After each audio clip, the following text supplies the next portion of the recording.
Bienvenidos amigos a Radio Uruguay 1050M, bienvenidos a La Máquina de Pensar. ¿Cómo les va?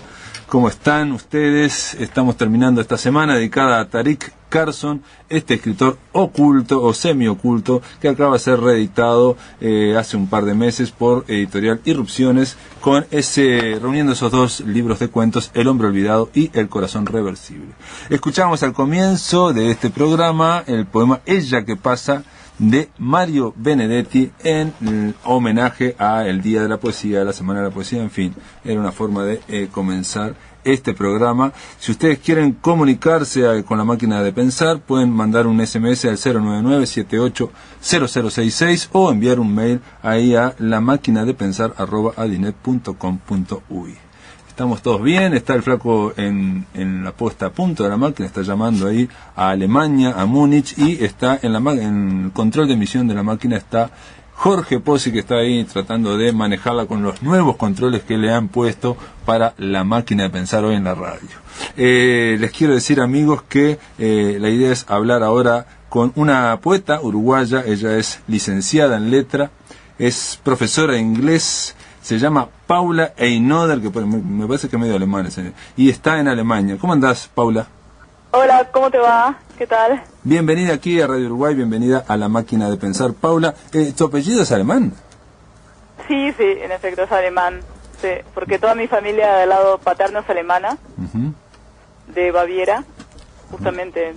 Estoy en Múnich ahora. Ajá. ¿Y qué Paula, relacionado con eso? ¿Y vos conocías Alemania o es la primera vez que estás ahí? No, había visitado hace un tiempo, pero a la parte de donde es mi familia, que es Múnich, es la primera vez que vengo. ¿Y estás ahí por mucho tiempo o qué estás haciendo? Y ahora estoy más de 2 años ya, hace más de 2 años. Hace 2 años. ¿Y qué se siente volver al pago de tus viejos, de tus ancestros? La verdad que muchísima emoción, sobre todo la primera vez que vine a Múnich, que fui, digamos, a lo que sería la Plaza Independencia, ¿no? A la Plaza Central, sentí realmente, mucha emoción, la verdad que sí. Y además la ciudad es realmente muy linda. Sí. Pero, ¿tenés familia ahí? Debo tener algunos, pero muy lejanos. Ajá. O sea que no estás con la molestia de buscarlos. O sea, no estás viviendo en la casa de tu tía o algo así, o de tu abuela, ¿no? Ahí está, no. Está bien, no. Debo tener familiares, pero me imagino que son muy lejanos y tendré que empezar a investigar un poquito ahí. Bueno, Paula, yo le quiero decir a los amigos de La Máquina de Pensar que Paula es poeta, básicamente ha publicado 3 libros, 3 poemarios: La escritura de arcilla en el 2002, Árbol experimental en el 2004 y Opacidad en Editorial La Propia Cartonera ahora en el 2010. Ha integrado varias antologías. ¿Vos qué estás haciendo allá? ¿En qué estás trabajando? ¿Estás estudiando? Ahora estoy más bien enseñando inglés, estoy dedicando a trabajar, pero igual por supuesto que estoy escribiendo y que tengo proyectos, ¿no? Con la escritura y cosas que tengo ganas de hacer. Sos profesora de inglés, estás en un medio alemán que necesariamente tenés que, defenderte en alemán. ¿Cómo es el tema del idioma español? ¿Tenés conversás con gente en español o mayoritariamente estás integrada ahí a ese medio? Bueno, estoy usando los 3 idiomas en realidad, porque mi trabajo es un centro internacional y hay personas que hablan español, inglés, alemán. O sea que en ese sentido tengo mucha suerte, ¿no? De poder tener los 3 idiomas todos los días, escuchando español, inglés o alemán. O sea que en ese sentido tengo suerte, sí. ¿Y en estos 2 años has notado algo, alguna influencia a la hora de escribir o no tiene nada que ver lo que es tu vida, digamos, social y digamos, y laboral con la otra vida que es la vida de la escritura? Sí, está buena esa pregunta, sí, es interesante porque yo hace mucho tiempo en realidad que vivo lejos de Uruguay. No sé si sabías que había vivido un tiempo en Inglaterra también. No sabía. Viví por España, o sea, como que en realidad desde el año 2002 que estoy bastante viajera. Entonces en ese sentido, creo que puedo independizar, ¿no? Donde estoy viviendo de mi escritura. O sea, me parece que son como 2 mundos, como que se conectan, pero realmente puedo, no sé, sentir que tengo 2 mundos como paralelos, podría decir. Sí, sí, sí. No, yo te apuntaba también a ver si que al cambiar de país, o sea, al cambiar de ambiente, Sí, bueno, sí. no se trasvasa algo de uno al otro. Obviamente sí, y obviamente Claro, no siempre sí. es a nivel consciente, ¿no? Pero digo, si vos Sí, lo has me parece notado... que es más sí. Sí, Me dale. parece que es más a nivel inconsciente, ¿no? Ujú, Como ujú. que... Pero sí, me parece que sí influencia esto de estar moviéndose y... Sí. Creo que quizás a la hora de escribir también me cambia un poco la perspectiva. Ujú. Sí. Yo obviamente lo más evidente digo, para conocer esa influencia sería si en tu trabajo poético aparecen palabras en otro idioma, pero yo creo que Sí. lo más indirecto es a veces en la construcción de las frases o en la construcción, digamos, de un verso. Sí, bueno, yo en realidad soy bilingüe con el inglés, ¿no, verdad? O sea que yo creo que el inglés ha influenciado mi escritura, ¿sí? Siento como que al ser bilingüe con el idioma inglés, ¿sí? Siento que tengo una influencia, ¿no? A la hora de que quizás en la construcción, como habías dicho. Me parece que me viene más por el lado del inglés que por el alemán, ¿no? Pero claro que el alemán, por supuesto, que me está influenciando. Sí, por supuesto, las estructuras, las oraciones, sí, el pensamiento, sin duda. Claro, Pero me parece que todo eso me enriquece, me parece, ¿no? Tener tres idiomas. Sí, eso está claro. Está bueno, Sí. sí. Digo, Sí. el enriquecimiento o no, eso obviamente tiene que ver con el resultado, y el resultado varía y tiene que ver con otras muchas cosas, pero yo creo que el dominar otro idioma o el dominar o el estar viviendo en un tercer idioma, de alguna forma parcela la realidad distinta, de alguna forma diferente, y bueno, puede enriquecer esa tarea de nombrar, que es la poesía, ¿no?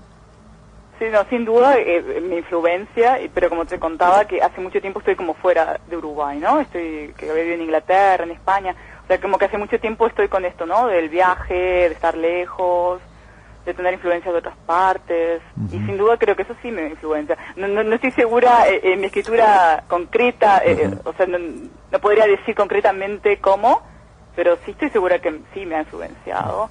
Eso quizás cuando pase más el tiempo, ¿no? Quizás pueda verlo con más claridad.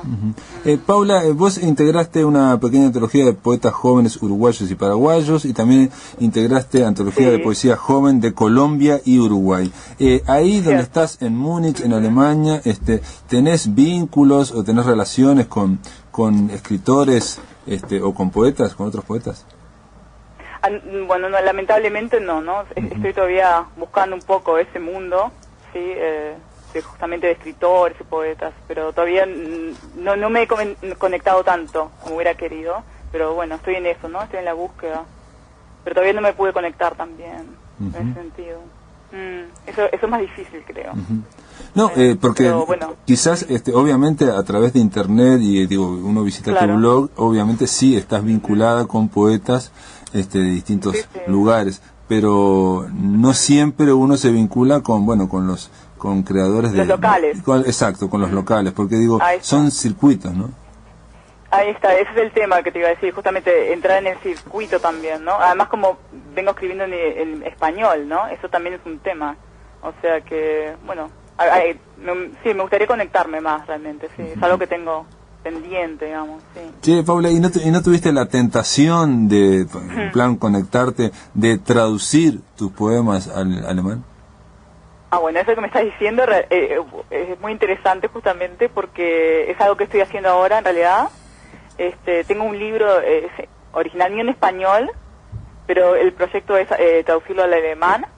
De hecho, ahora tengo casi todo el libro traducido y estoy con la traductora, que es muy interesante porque ella tiene familia de Uruguay. Ella nació en Alemania, pero tiene mamá de uruguaya. O sea que está muy bueno eso, ¿no? Que ella esté traduciendo mi poesía, ella es bilingüe en alemán y español. O sea que bueno, sí, está bueno eso. Es algo que estoy trabajando ahora. Así que no lo estás traduciendo, digo, la asesorás, pero vos no estás haciendo la traducción, sino que la hace... No, realmente me parece que esté bueno que ella haga la traducción y después hagamos una puesta en común, ¿sí? O sea, que ella me pregunte, bueno, a ver esta palabra, este término, esta frase, ¿sí? Está muy bueno esto de trabajar junto a la traductora. Es un proyecto interesante que me gustaría publicar esto eventualmente bilingüe. O sea que sí, realmente es una cosa de ahora, de hoy, del presente, que sí, que me entusiasma. Y de última también parece que hay una especie de paralelismo, ¿no? En que ella es alemana y su mamá es uruguaya, y vos sos uruguaya y tu papá, ¿no? Bueno, no es... De Alemania, sí. Es de Alemania. Alemán. Sí, no, por eso está muy bueno trabajar con ella, sí, es muy interesante y, bueno, cuando vea mi poesía en alemán y todo, eso me parece que va a estar muy interesante. Sí, pero es algo que justamente, es un libro nuevo y, bueno, estoy trabajando eso. Pero vos lo estás pensando, obviamente, para editarlo ya. Ah, sí, la verdad que sí, mi idea es poder editarlo esto. Sí. O sea que, bueno, vamos a ver qué pasa con esto, con este proyecto, a ver si se vuelve realidad. Pero sí, realmente estoy muy entusiasmada con esto. Sí. Y Paula, ¿y pensás volver o cómo son tus planes? ¿Vas a continuar en Alemania por cuánto tiempo? Sí, es una buena pregunta. Bueno, me parece que por ahora voy a seguir en Alemania, pero por supuesto que tengo ganas siempre de volver a Uruguay, de visitar, eso siempre, ¿no? Es algo que siempre tengo ganas de volver.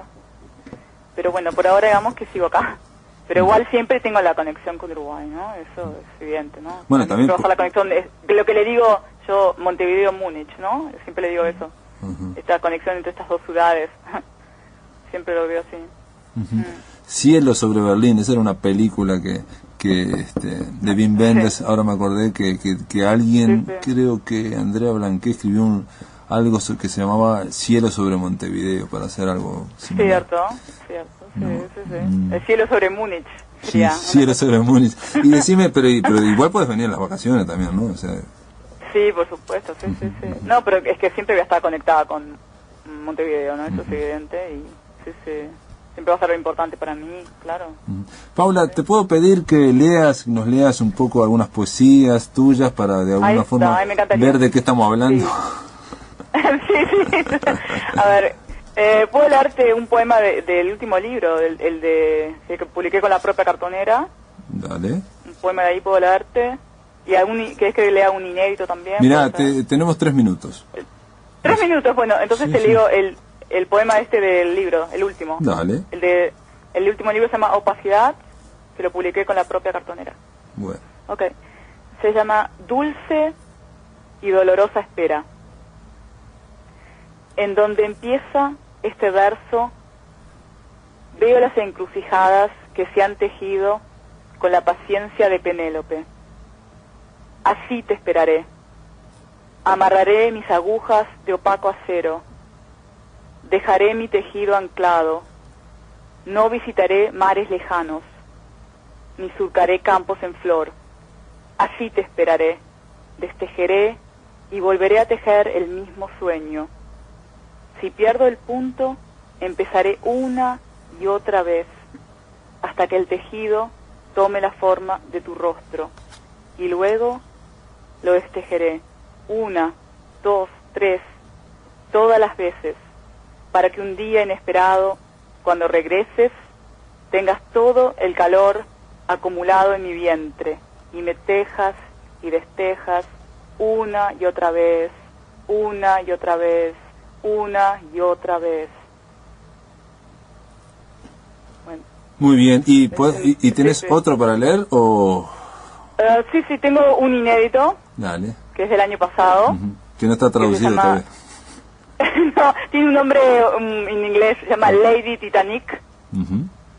Y tiene alguna palabra en inglés, de hecho, ahora que lo veo. Ok. Lady Titanic. Tengo el feeling del Titanic y un iceberg en la garganta. Me hundo en el hielo del infierno. Nunca fue tan helado el fuego. Te presto mi barco en trozos o te doy un pedazo de mi glacial. Ser juez y parte del trayecto que no vuelve, en el viaje más triste de la nave más loca. Soy Lady Titanic, la que nunca se iba a hundir en sus majestuosos hierros. Ahora tengo clavado el púrpura hastío del náufrago entre mis cejas de insecto cleptómano. No volveré jamás a navegar los mares, estaré por siempre ahogada en el espejo que me atravesó. Tengo la tragedia del Titanic y un iceberg en los ojos. Me hundo en el infierno del témpano. Nunca fue tan caliente el hielo. Bueno, muy bien, Paula. Es un inédito. Muy bien, Paula Inoder. Gracias por estar aquí en la máquina de pensar. Saludos a la gente de Múnich. Yo supongo que allá deben estar por entrar. Un gusto que me hayan invitado. Lo disfruté muchísimo. Y bueno. Y feliz primavera, porque están en primavera ustedes, ¿no? Ah, es cierto, sí, empezó la primavera acá en Múnich. Acá dicen el Frühling. O sea que la primavera empezó aquí, el lunes. Exacto, y ahí fue el Día Internacional de la Poesía. Bueno, de alguna forma cerramos la semana con poesía. Gracias, Paula Inoder. Te mando un abrazo. Sí. Bueno, un fuerte abrazo para ustedes. Muchas gracias. Chao, chao. Adiós. En el aire de Radio Uruguay, La Máquina de Pensar.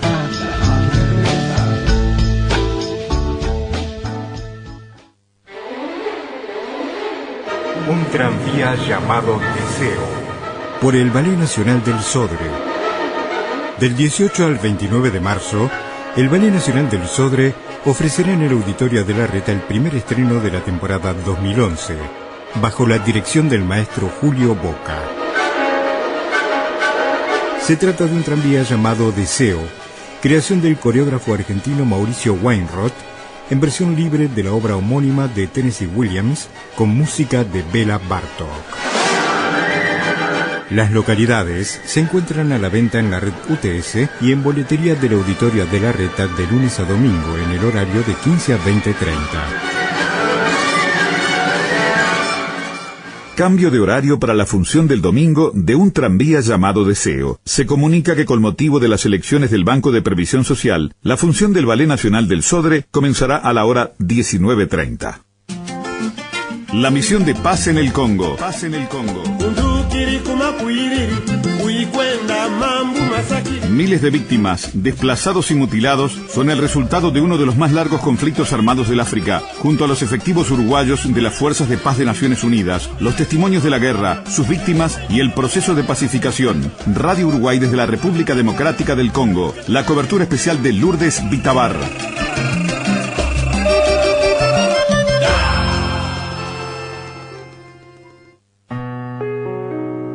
Carmen Pi presenta Puntos Cardinales.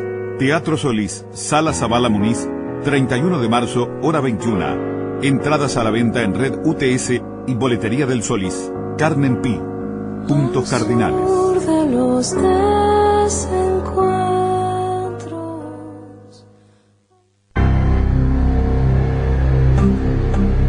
Somos Radio Uruguay, 1050 AM. Montevideo, Uruguay, con su repetidora 103.9 FM en el departamento de Colonia.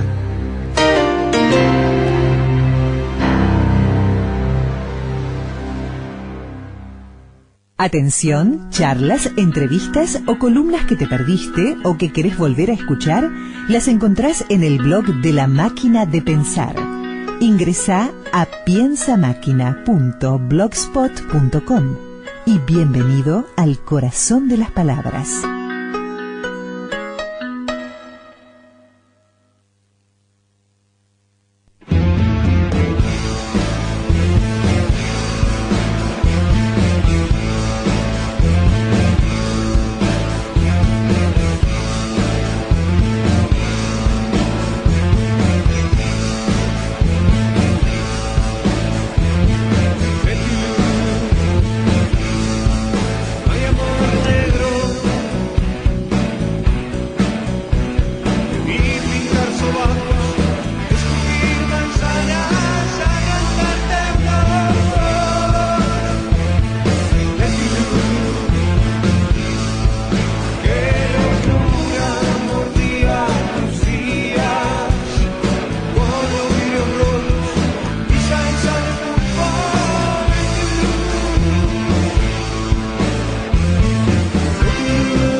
Este es Buceo Invisible, o es la banda o grupo que nos ha acompañado durante toda la semana. Digo banda o grupo porque en realidad aclaró muy bien ayer uno de sus integrantes. No solamente son una banda de rock, sino que son un grupo interdisciplinario. Hay poetas, hay pintores, y ellos cada toque, bueno, tratan de, no les llaman toques, les llaman muestras, porque tratan de generar ese cruce artístico. Pero en concreto, esta es un tema que se llama Betty Blue, y que obviamente hace obvia referencia a aquella película Betty Blue de Luc Besson, de los 80, debe ser aquella película, que tuvo su cuarto de hora, bueno, y a ellos se ve que los impactó tanto como para hacer esta canción que hemos escuchado. Y ahora le damos la bienvenida a Ramiro Sanchís. ¿Cómo le va, Ramiro Sanchís? ¿Cómo andas, Pablo? Aquí andamos. Antes quiero decir que nos llegó a la mesa de entrada, esto es muy desprolijo, un libro que se llama Tragavidas, de María de la Cuadra, y el subtítulo es Crece el número de uruguayos adictos a las máquinas tragamonedas, editado por Artemisa. Bueno, en su momento daremos cuenta de este libro, que parece más bien tipo ensayo. Ahora sí, Ramiro Sanchís, discúlpeme. Es una novela. ¿Es una novela? La OG es una novela. Bueno, pero usted sabe que el subtítulo es raro, ¿no? No, pero aparte de que los géneros se interpenetran, ¿no? Es verdad.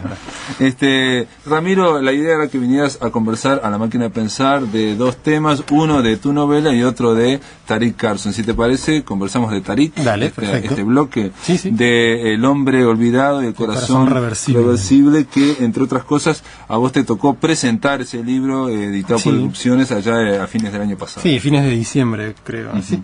Y sí, tuve la oportunidad de reseñarlo también.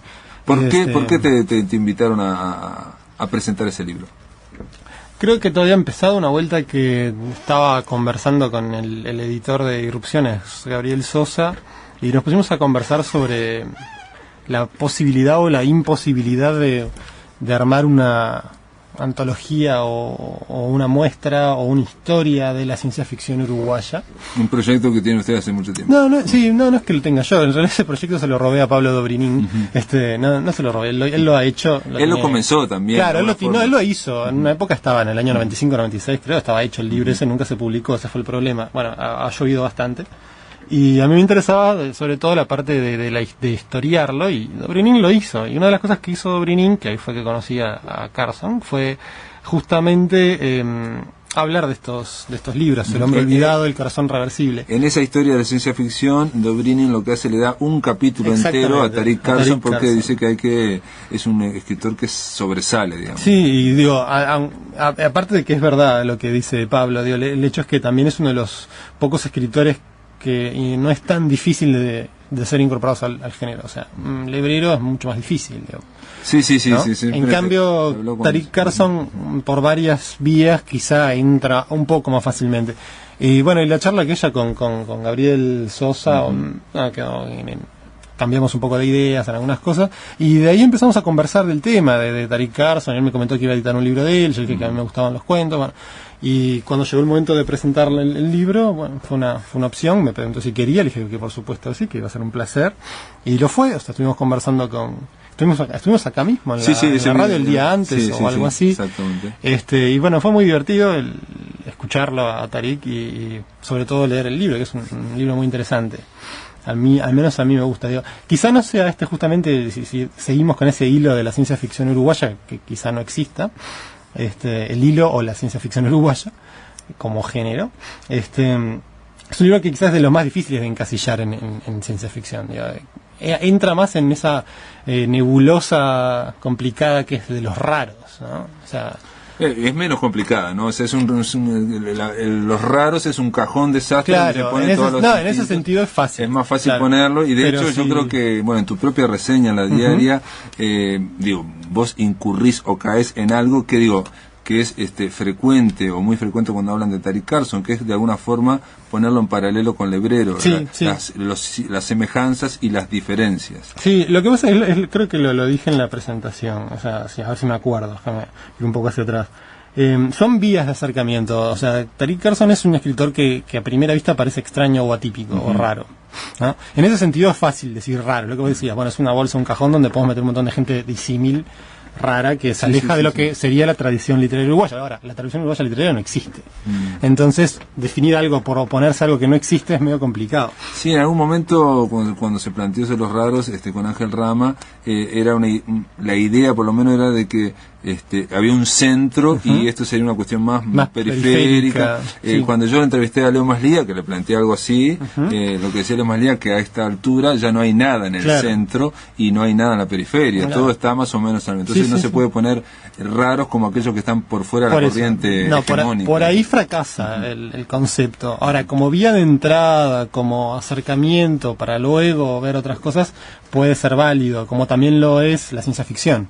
Obviamente el concepto de ciencia ficción, o los conceptos que puede abarcar, o como quieras definirlo, o caracterizarlo, o jugar con el término, no se agota, la obra de Tariq Carson no se agota en eso. No está claro, porque ¿no? Y especialmente en este libro, pero en otras libro, cosas... El hombre olvidado, el corazón reversible, no tiene otros textos donde quizá pegue un poco más la etiqueta. Ahora, también sirve como vía de entrada. Y lo mismo lo del hebrero. Entonces son como tres maneras de entrarle que en sí cada una de ellas es insuficiente y es como decís, es como incurrir en algo que es un poco simplote, pero bueno, como vía de entrada me parece válido, o sea, como de alguna manera hay que entrarle, o sea, es algo para asimilar algún modo algo diferente, uno inevitablemente busca parecidos con algo, que es un procedimiento, digamos.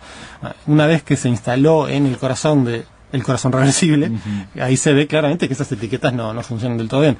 Pero bueno, hay muchas vías de entrada. En concreto a mí me parece, pero eso es una opinión como lector, que es muy diferente a Mario Lebrero. Sí, claramente. Creo que tiene cosas en común. La prosa y la forma en que escriben, quizás algún tema o algún argumento podría ser, bueno, esto podría haber sido... incluso él mismo, cuando estuvimos acá, se ocupó de diferenciarse, habló de algunas estrategias de Lebrero, que él las conocía por su intercambio epistolar, o lo que fuese con él, amistad directamente, y en otras cosas, bueno, quizás sí... se asimiló un poco a él. Bueno, en cualquier caso hay otras líneas también. Hay algo muy borgiano o borgesiano, como parece quizás sea mejor decir, en este libro. Hay algunos de los cuentos, está, por ejemplo, si vemos, son dos libros, ¿verdad? Bueno, están separados por unos cuantos años en las ediciones originales, pero inferencias sobre Pérez Lloyd, por ejemplo, o El hombre olvidado, que son cuentos del primero de los dos libros que componen este volumen, son ese sentido borgiano de reseñas históricas de escritores inexistentes, ¿no? Esa cosa como Herbert Quine de Borges, o Pierre Menard, o el acercamiento al Motassin, cumplen un poco con ese género híbrido que inventó Borges del ensayo o la biografía. Que es reseñar libros que no existen, o reseñar autores o obras completas que realmente no existen. Exacto, en ese sentido se parecen más al examen de la obra de Herbert Quine, donde Borges examina, entre comillas, varios libros de un autor y los vincula. Y también lo hace Pierre Menard cuando dice cuando empieza diciendo la bibliografía de Pierre Menard. Todo lo que había escrito Pierre Menard. Bueno, y Tariq Carson le da un giro a eso, que es que le da cierto sentido narrativo extra. O sea, hay como hasta aventuras, si se quiere, en las vidas, como el libro de Poleri, vidas de artistas. Bueno, acá hay vidas son en general losers, dementes, obsesionados con temáticas esotéricas. Una cosa que le preguntábamos obviamente vos estabas en la charla y entrábamos todos en qué, creo que esto fue incluso fuera del micrófono, de qué tanto le podía interesar a él esa faceta, ese lado del conocimiento, ¿verdad? Todo ese tema de que nos habló de la revista Planet, del retorno de los brujos, es algo que en estos cuentos está muy cerca. O sea, quizás es una influencia más notoria que la ciencia ficción. Está todo ese... En el retorno de los brujos está citado, además de la Aleph de Borges, está citado los 9.000 millones de nombres de Dios.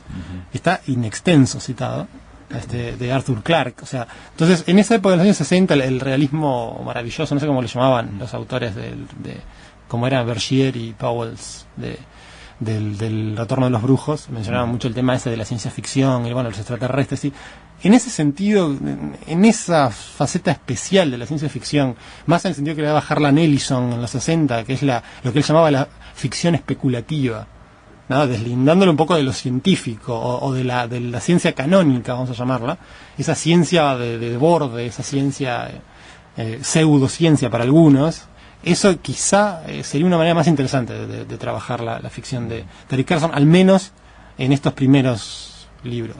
Entonces, si imaginamos un Borges cuyo referente inmediato del saber es esa tradición borde de la ciencia, esa cosa que no sabemos bien hasta dónde va y dónde viene en cuanto al campo de la ciencia, la física, la química. Pero es la parte de la ciencia que digamos que ya se ingresa casi en la fantasía. Claro, pero tampoco es fantasía. Que no es fantasía total, pero bueno, estamos hablando de mediums, de poderes paranormales, bueno, como habíamos hablado, la parapsicología. Sí, la parapsicología, ¿no? Sí.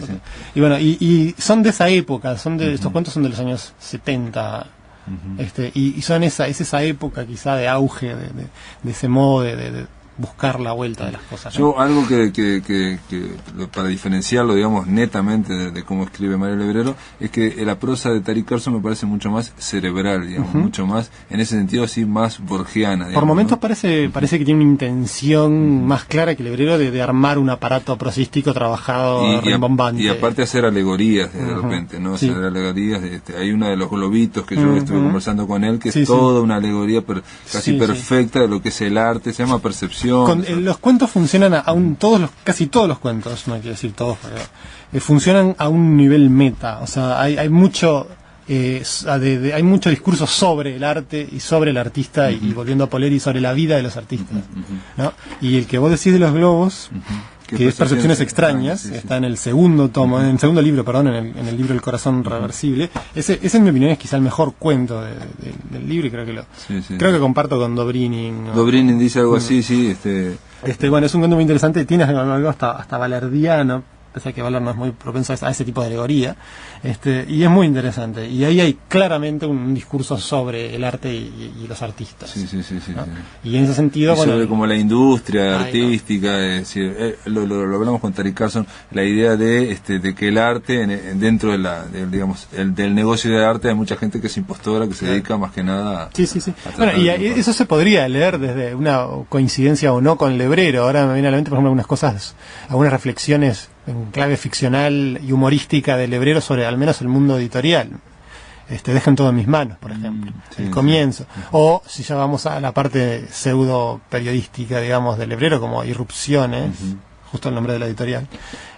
Ahí vemos, tiene una de las secciones del libro Irrupciones, una colección de entradas, es el arte y los artistas. Creo que tiene como 3 o 4 partes. Pero yo digo en cuanto a prosa, en cuanto a narrativa, en cuanto a ese nivel es muy hacer diferente. Una alegoría de algo, no funcionaría en Lebrero. No. Y en este libro de Tariq Carson, en El Hombre Olvidado, yo creo que los cuentos son muy diferentes a los del segundo libro, El Corazón Reversible. Sí. Es más, el primer cuento, que es Por la Patria, parece el de Roberto Alto.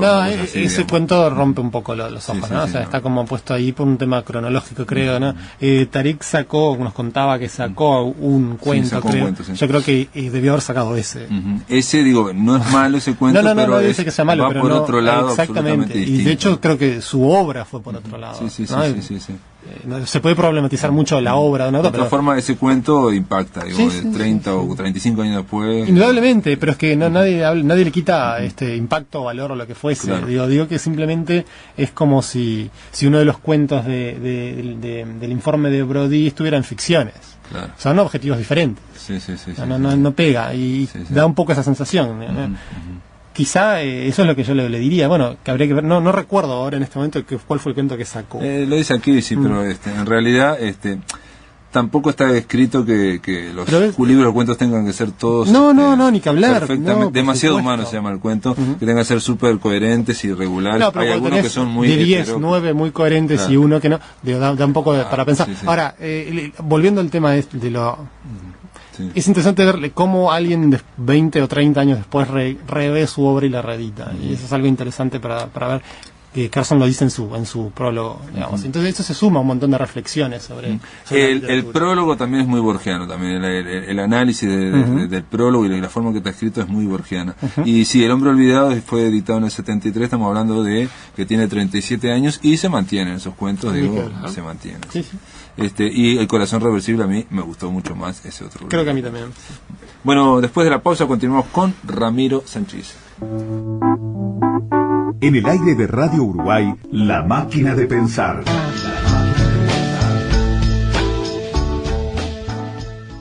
Porque el BPS es de todos. Elegir a nuestros representantes en el directorio es nuestro derecho y nuestra obligación. Este domingo 27 de marzo, trabajadores, jubilados, pensionistas y empresas, votamos. Para conocer dónde nos corresponde hacerlo, debemos ingresar a la página web de la Corte Electoral o del BPS. También se puede consultar en las asociaciones, cámaras y gremios en todo el país. El voto es obligatorio como en las elecciones nacionales. BPS cuenta contigo. Vos contás con BPS. Este viernes en Radio Uruguay. Contacto con España, los uruguayos residentes en Barcelona y los festejos programados en el marco del 40º aniversario del Frente Amplio. De 10 a 12. En el mes de la mujer, adelanto de la conferencia Un siglo después, el feminismo de Carlos Vaz Ferreira, con la doctora Nikki Johnson, coordinadora del área política y género del Instituto de Ciencia Política. De 10 a 12. Rumbos y encrucijadas en América Latina. El diputado boliviano Javier Zabaleta habla sobre gobiernos de izquierda y un nuevo contexto en las jornadas de reflexión que se realizan en el Palacio Legislativo. De 10 a 12. En vivo, María Inés Ovaldía y Federico Jurkovich, con la producción de Mónica Colistá. Periodismo con otro aire. Desayunos de trabajo de ADM. 30 de marzo. Presidenta de Antel, ingeniera Carolina Cose. 31 de marzo, evento internacional con el secretario de Agricultura y Ganadería de México, licenciado Francisco Mayorga. 8 horas, Club de Golf del Uruguay. Reservas 2-902-5611 extensión 117. ADM, haciendo que las cosas sucedan.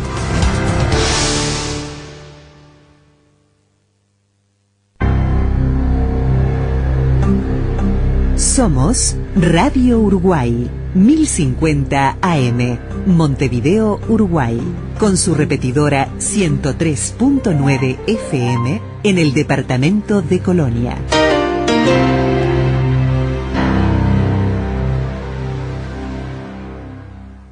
Atención, charlas, entrevistas o columnas que te perdiste o que querés volver a escuchar, las encontrás en el blog de La Máquina de Pensar. Ingresá a piensamáquina.blogspot.com y bienvenido al corazón de las palabras. Continuamos aquí en La Máquina de Pensar, último tramo, ahora para hablar con Ramiro Sanchís, no como crítico, sino como autor. Vamos a hablar de su último libro, Nadie recuerda a Mlejnas, que eso quiere decir... Mlejnas. Sí, Mlejnas. Yo pensé que era una ciudad inventada por vos y pensé que, bueno... ¡Qué honor! Sí.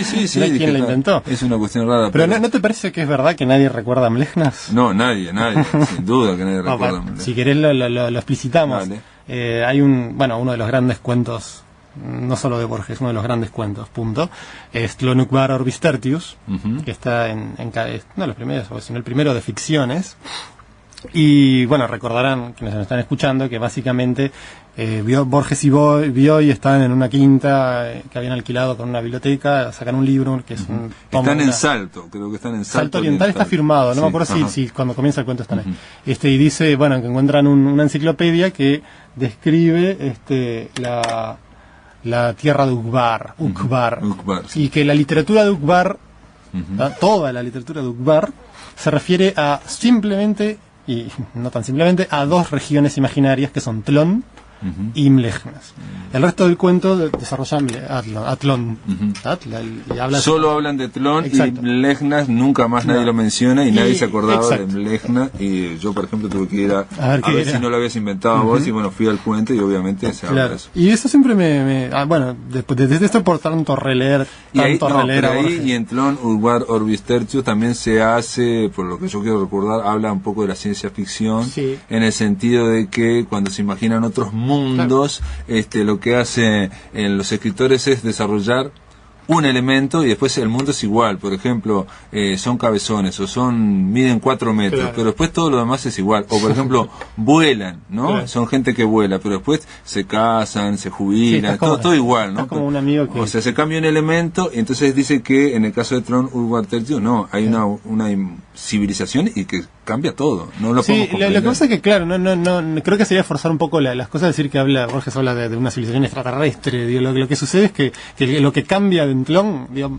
por más que él es muy astuto, obviamente, bueno, eso obviamente es muy astuto. Es muy astuto, pero dice, bueno, hay muchas maravillas, los tigres transparentes y las torres de sangre y no sé cuánto. Bueno, yo no voy a hablar de eso, sino voy a hablar del concepto del universo que tiene en Entlón, que presupone el idealismo de Berkeley y de Hume, ¿ah? Y eso es el cuento de Borges. A nosotros nuestra asunción corriente es del materialismo, si se quiere. O sea, la mesa esta es real, ¿no?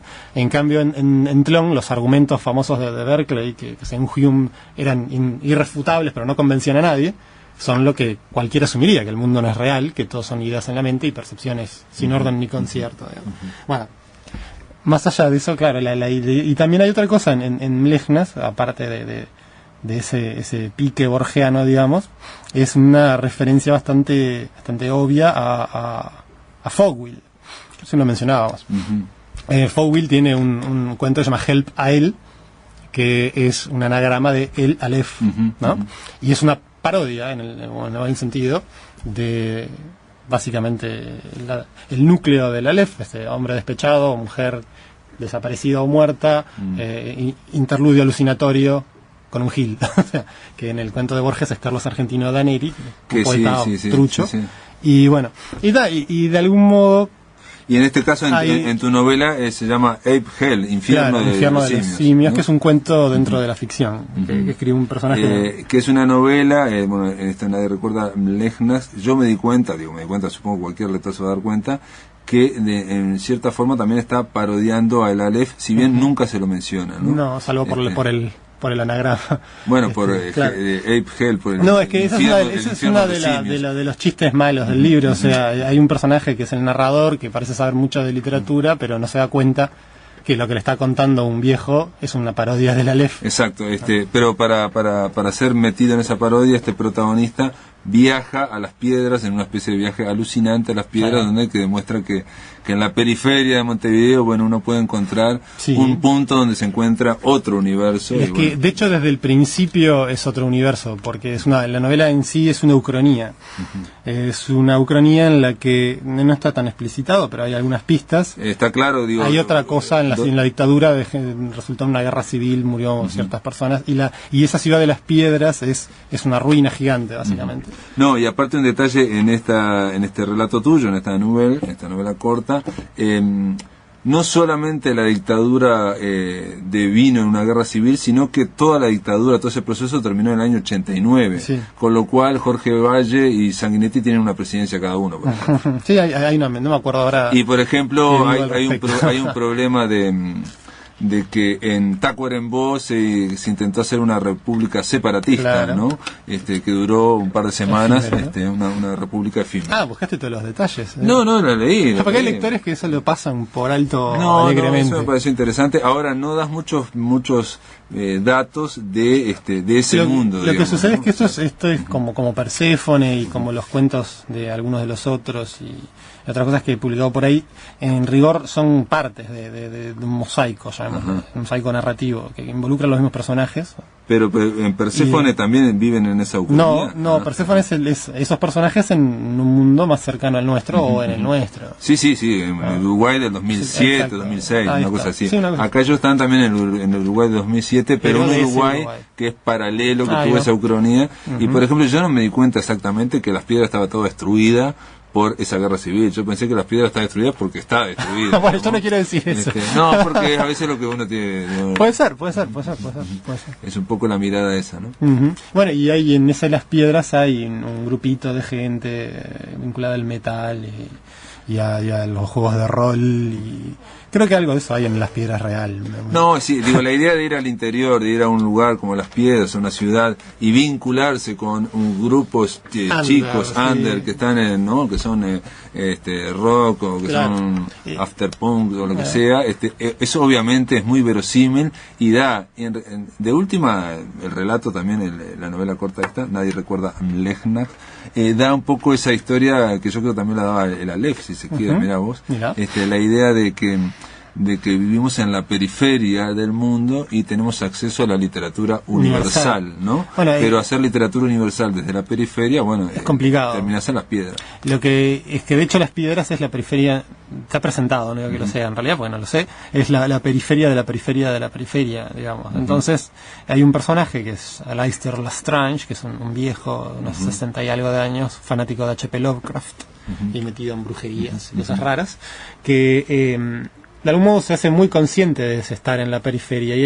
él derrotado o no, finge que eso es deliberado y que lo disfruta de cierto modo, y en cierto modo embauca o no al narrador, que es un periodista de rock, barra escritor. Y es un periodista de rock, barra escritor y especialista en ciencia ficción, que hizo una enciclopedia de la historia de ciencia ficción, que es lo que hablamos y a lo mejor en ese Uruguay sí existió esa historia de la ciencia ficción. Claro. Y este hombre que escribió ciencia ficción, este veterano, está dejado de lado. No figura en la enciclopedia. Claro, exacto. Lo sacaron de la enciclopedia, no figuró nunca. Entonces lo que había escrito, bueno, obviamente eso puede generar un cierto rencor hacia este joven. Eso quizás sea el motor de la trama. Invitaría a los lectores a que lo compren, pero creo que ya no se puede. No sé, bueno, si quieres cuento un poco la historia del libro. Sí, porque es un libro que está muy bien hecho, pero uno va al tiraje editorial y dice, esta edición de 60 ejemplares se terminó de imprimir en diciembre del 2010. Mira, yo tengo un amigo en La Plata, se llama Juan Manuel Candal, que sacó una revista que se llama Otro Cielo, que se puede ver en internet, otrocielo.com.ar. Y después de varios rechazos de su producción en algunas editoriales y de una editorial a la que presentamos, creo que sin saberlo los dos, y nos dijeron lo mismo, o sea, básicamente que nos querían cobrar, digamos, por la edición, se enojó mucho y dijo, voy a sacar mi editorial. Y armó Reina Negra, que ahora ya va por su segundo libro, que todavía no ha llegado a Uruguay, pero ya se editó en Argentina, y el tercero es justamente de Pablo Dobrini. Sí, Dobrini, sí. Y bueno, y la aventura fue hacer algo semi-artesanal, o sea, por ejemplo, el antecedente más claro son los libros que mencionaba Paula Inoder hace un rato, de la propia Cartonera. Sí, pero este libro no tiene nada que ver en ese sentido. No, es un libro normal, o sea, está muy bien hecho. La única diferencia con un libro es que tiene 60 ejemplares, y un libro normal tendrá la propia Cartonera y otras cartoneras, además del trabajo sobre de lo reciclable o el cartón o lo artesanal, digamos, tienen otro lado que es el buscar la difusión alternativa del libro. Y lo mismo intenta Reina Negra, o sea, no está en las librerías, se busca venderlo de otra manera, por internet, en determinados puntos no vinculados al circuito principal de la literatura. Y sobre todo cuando se agotan los 60, se hacen otros 60. Se hacen otros 60. Digo, ahora estamos al borde de eso, porque en Argentina quedan unos pocos, y acá no sé exactamente cuántos quedan, pero no son más de 10. Y decime, Ramiro, pero no piensan entonces distribuirlos por distribuidoras normales hay un tema Montevideo, me refiero, ¿no? Claro, porque para distribuir en Montevideo un libro, si vos llevas 50 ejemplares, ya te lo distribuyen. Claro, pero el problema acá yo estoy hablando un poco de la experiencia como del lado del autor, porque si bien estoy cerca de la revista y su editor es amigo personal, digo, no estoy en lo que llamamos en la cocina de la editorial, pero bueno, hay un tema también de cómo se encarecen los libros a través de ese circuito de librerías y distribuidoras. Entonces un libro como Mlejnas, que sale 200 pesos, pasado por esa maquinaria, quizás se duplicaría de precio, y no es algo muy viable. Entonces, bueno, pero es interesante los circuitos alternativos al libro. Washington Cucurto, que es el editor y creador de Eloísa Cartonera, dijo muchas tonterías una vuelta en Ñe, pero también dijo cosas interesantes. Y una de las cosas interesantes que decía era, bueno, ¿qué pasa con el precio de los libros? Y una de las cosas que pasa con el precio de los libros es justamente que el circuito estándar encarece los libros. Sí, está claro. Y bueno, buscar alternativas a ese circuito, como hace la gente de la propia Cartonera acá, que es venderlo en ferias, ofrecerlo en determinados lugares. Eso logra que los libros tengan un precio mucho más accesible y que tengan otro relacionamiento de editor público, escritor. Pero lo que importa en ese caso también es que esté el libro, o sea, que haya facilidad. Claro. Obviamente Internet genera esa posibilidad de pasar por encima de los distribuidores si se quiere en algún momento, pero, obviamente pero hay que tener no es algo efectivo 100%, digamos, pero es interesante como aventura editorial, y Reina Negra en ese sentido es una propuesta interesante. Con Dobrini es claro, Dobrini Clarín es un tipo que viene escribiendo